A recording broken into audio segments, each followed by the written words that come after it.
দেখো, আমাকে অনেকে মেসেঞ্জারে কিংবা ফেসবুকে জিজ্ঞাসা করে আমি আমার টিয়া পাখিকে কী খেতে দিই। হ্যাঁ, আমি দেখো খেতে দিই বলতে এই যে আমার এই কল বের করা বেশিরভাগ জিনিসপত্রই দিই। এই দেখো মটরশুঁটির কল বেরিয়ে গেছে, এগুলো ওরা খুব ভালো খায়। এই কল দেওয়া এই জিনিসগুলো দিই। আচ্ছা, তারপরে হচ্ছে ছোলা আমি একদিন আগে ভিজিয়ে রাখলে এই দেখো কল বেরোচ্ছে। তারপরে এটা কিন্তু আমি আজকেও দেবো না, এই ছোলা ভিজাটা আমি দেবো কালকে, যখন পুরো দমে মোটামুটি ভালো মতন কল বেরিয়ে যাবে। আর তাছাড়া তাছাড়া আছে এই যে সব মিক্সড করা এই যে ফ্রুট, এর মধ্যে দেখো চালমগজ তো না, পেস্তা আছে, তারপরে কি তিল আছে, তিসি আছে, চালমগজও আছে, এই যে এই খাবার। আর তাছাড়া তো ফ্রুট ভেজিটেবিল ওগুলো তো রয়েছেই।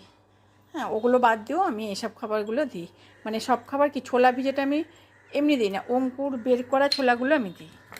এই দেখো দেখেছো, আরেকবার দেখিয়ে দিলাম, এই দেখো বেরোচ্ছে। এটা কিন্তু আজকেও দেবো না, এটা দেবো আমি কালকে। আর এই যে